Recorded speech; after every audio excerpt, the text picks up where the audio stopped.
Listen, I know you all think this presidential election, and I'm with you, has taken seemingly years. Well, believe it or not, we're closing in on 100 days till we vote here. Now, last night, we reset the presidential race, and tonight we're going to focus on Congress. And Andrew, we got a sense here, I mean, yes, it's a razor thin, as we said, on the top of the ticket, but the Senate could go either way, and a lot of people say even the House, well, it'll probably stay in Republican hands.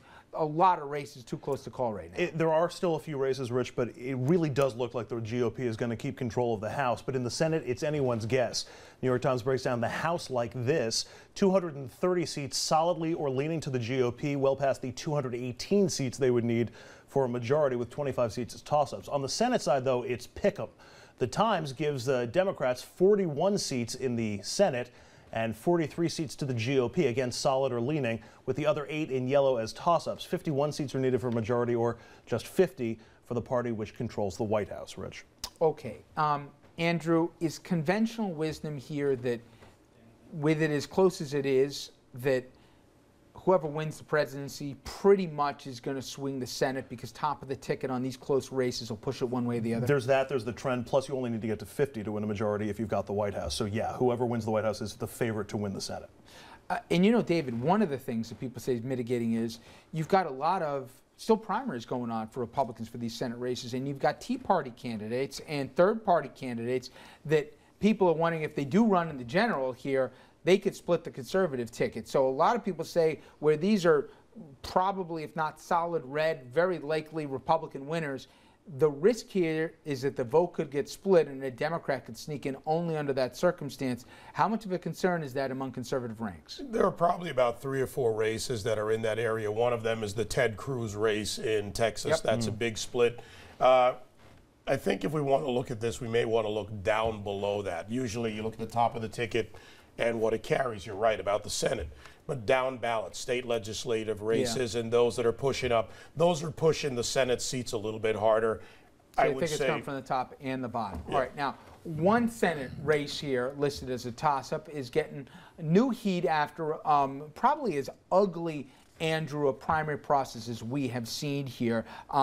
Shays, former congressman in Connecticut, he jumped in, and then obviously on the flip side, you got Linda McMahon, who looks like she's doing pretty good. We do. We're going to get to Connecticut in just a second, but we have the Massachusetts race, which has also been pretty contentious on both sides. We got a major endorsement in that race just the other day. And getting some help from New York Mayor Michael Bloomberg. Bloomberg officially throwing his support behind Brown and will host a fundraiser for his campaign. The mayor saying his support is based on gun control policy. Brown opposed a bill that would require all states to recognize concealed carry permits from other states, even states that have no requirements on who gets a permit. Though Brown disagrees with Bloomberg on an assault weapons ban and on closing the gun show loophole, 2 positions that the mayor supports but Brown opposes. Here's how the mayor described Brown and his gun control policies. Scott Brown is a senator from Massachusetts who I don't agree with on an awful lot of things, but he bucked this party. He stood up, and he was one of those that kept that law from going in. He really was one of the key votes in it. And you're going to support him? Absolutely. This guy has saved a lot of lives in New York City. But it's worth noting Brown's opponent this fall is Democrat Elizabeth Warren, on the right in your picture there, a staunch critic of the financial industry and the former nominee to head up the new Federal Consumer Protection Agency. And who you have a crush on, Andrew. Dominic, let me ask you. You think Bloomberg got behind Scott Brown because he really doesn't like what, you know, the lady we just saw there has to say about big business? Or you think it was on the gun policy? Because, as Andrew says, when you drill down here, Brown hasn't said anything about the assault weapons ban, which Mr. Mayor here has taken both the president and Romney to task for being gutless for not stepping up. Brown did the same thing. Why do you think he did what he did here? Well, I think it's more the first point that you made, that it's personality driven. With Bloomberg, that plays a lot in terms of the decisions, endorsement decisions that he makes. He's kind of a wild card. You know, sometimes he's all Republican, then he flips and he supports Democrats. I think he tries really hard to say that he's on both sides. Right, whatever. You know, I don't know, but I think I would agree with your first point. She's cracked down on Wall Street hard. You think it has more to do with that than guns? That's my gut sense, just because there's not much agreement between Brown and Bloomberg when it comes to guns, though Brown has tried to stake out that middle ground that Bloomberg seems to value so much. All right, let's get to the next Senate race, Andrew, because in Connecticut here, we have, as I mentioned, Chris Shays and Linda McMahon. It's kind of a repeat, except you can exchange Simmons for Shays from 2 years ago, and it didn't work out that well for the Republicans that time either. You know, you can make the point, Rich, that this Republican primary is starting to descend into a bit of a civil war in Connecticut. And as Rich mentioned, Chris Shays, a friend of the show, is caught right in the middle of it. He's billed himself as the best choice to defeat a Democrat in the very blue nutmeg state, but the latest poll numbers have him down 30 points behind wrestling magnate Linda McMahon. So now Shays is going nuclear and perhaps even shedding his even keel image.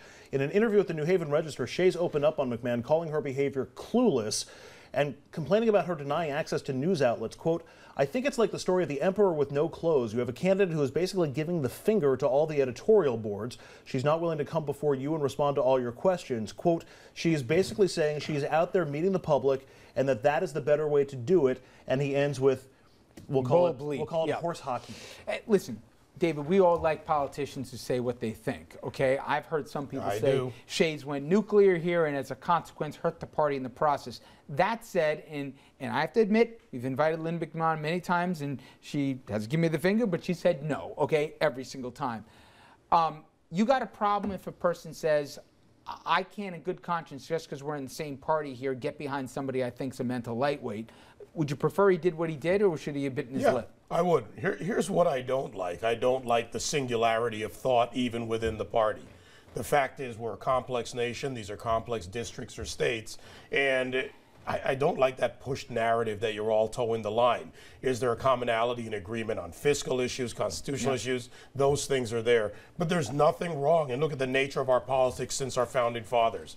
We used to cane each other on the Senate floor. Now we cane each other in the media. It's a good way to phrase it here. And listen, looks like McMahon's going to win here. Easy, going away, Don. She can say whatever she wants. It looks like he can say whatever he wants. It looks like it's a done deal. She's got the money, and this thing's foregone. And the fan base. Whether or not she wins the general is a different question. All right, Dom.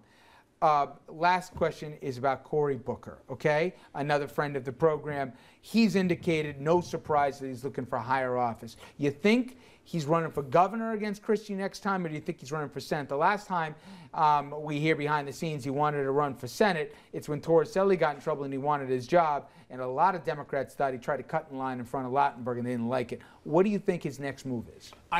He's a very smart guy, Cory Booker. Sometimes he gets himself in trouble.